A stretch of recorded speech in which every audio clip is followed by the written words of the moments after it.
Hello everyone. Welcome to Channel Nitrix.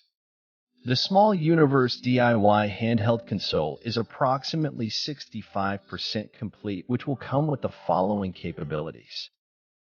The device will come with a Snapdragon 888 processor, which so far will be the most powerful processor in terms of central processing unit and response speed. It has an OLED screen with a resolution of 1240 by 1080 pixels.